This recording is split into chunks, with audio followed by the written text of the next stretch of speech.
First tonight, Donald Trump has doubled down on his threat of U.S. military action in Nigeria over the alleged targeting killing of Christians in the country. And President Tinubu has spoken publicly for the first time since the U.S.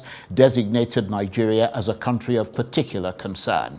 Well, let's start with President Trump. In a new video message uploaded to his social media platform, Mr. Trump appeared behind a lectern bearing the seal of his office to condemn the killings, which he attributed to radical Islamist groups.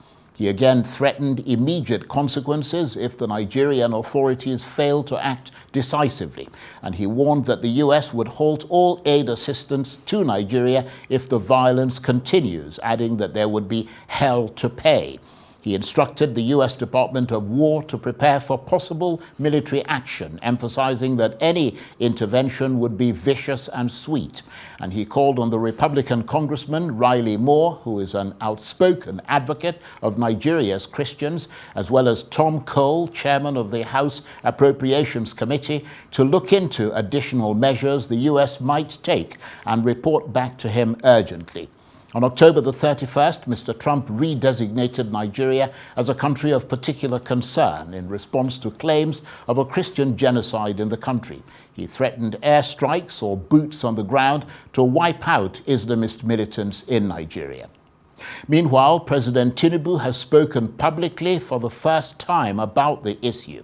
Without directly mentioning Mr. Trump, Mr. Tinubu, whilst reacting to the oversubscription of Nigeria's recent more than $2 billion Eurobond sale, said the strong market response reflected renewed global confidence in the Nigerian economy, despite what he called political headwinds. He added that Nigeria would continue to engage international partners diplomatically whilst working to defeat terrorism and building a peaceful and inclusive nation. If the Nigerian government continues to allow the killing of Christians, the USA will immediately stop all aid and assistance to Nigeria.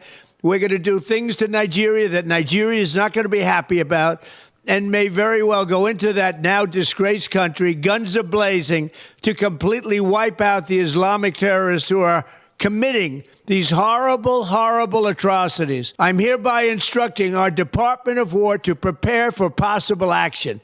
If we attack, it will be fast, vicious, and sweet, just like the terrorist thugs attack our cherished Christians. These are cherished people. These are great people. Leave them alone. Warning, the Nigerian government better move fast before it's too late. If they don't, there's going to be hell to pay. The task ahead is immense. We are engaging the world diplomatically. And we assure all of you that we will, defeat terrorism in this country. The task ahead is immense, but it's our resolve to move forward with unity and purpose, guided by renewed hope agenda to build a prosperous, inclusive, and resilient Nigeria. President Tinubu and before him President Trump. Well, to wrap all these developments into tidy little compartments, I'm joined now on the line from Washington, D.C. by Arise correspondent Anieze Osakwe. Thank you very much indeed for joining us. So a new posting on Truth Social from President Trump, still banging the drums of war and warning of other immediate punitive consequences. How much has that threat raised the, if you like, the threat level for Nigeria? Because Mr. Trump is emphatic that he's instructed the Department of War to take further action. And in fact, overnight, the New York Times reported that the US military have started drawing up some plans for some sort of action in Nigeria.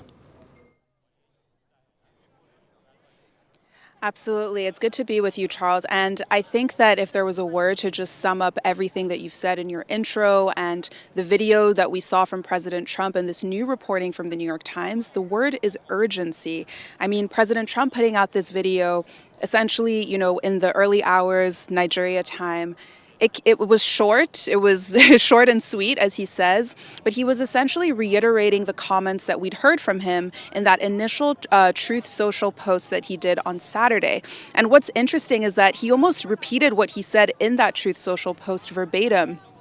Talking about guns ablazing, the fact that Nigeria will have hell to pay, the fact that he's designated Nigeria as a country of particular concern. These are all things that he had essentially already said, but the fact that we're seeing it in a video in what looked like some sort of pre-recorded video comments made potentially at the White House, that just upped the ante. The sense of urgency can't be overstated here. And then, like you said, just, overnight, the New York Times put out this new report about the fact that as soon as President Trump made that post directing the Department of War to draw up plans, they did. And, Pete Hegseth essentially told AFRICOM, which is, the U.S. military's operation force that deals with the entire continent of Africa, to draw up plans. And that's what they did. So they broke it down in 3 levels: light, medium, and heavy. And the light version included what the military called partner-enabled operations. And that would basically mean the U.S. military would support the Nigerian government and government officials deal with Boko Haram and Islamic terrorists. The medium option involved using drones, drones that could strike bases, convoys, vehicles, all in northern Nigeria. So essentially something from the sky. And then the heavy option actually involved moving an aircraft carrier into the Gulf of Guinea and deploying actual fighters and long-range missiles to attack these Islamic terrorists. So it's really clear that the U.S. at this point is upping the ante, and something that I've been reiterating for the last couple of days is just how quickly everything has moved. Trump made these comments on Saturday. By Sunday, he made those comments on Air Force One, saying that they were essentially potentially going to put in airstrikes, put boots on the ground. Here we are on Thursday, and we have this video, so there's really no telling how much further this story will go. And just very briefly, because we've actually got somebody from the who used to lead the Africa Command, the general he's waiting to come on board to tell us more about all this.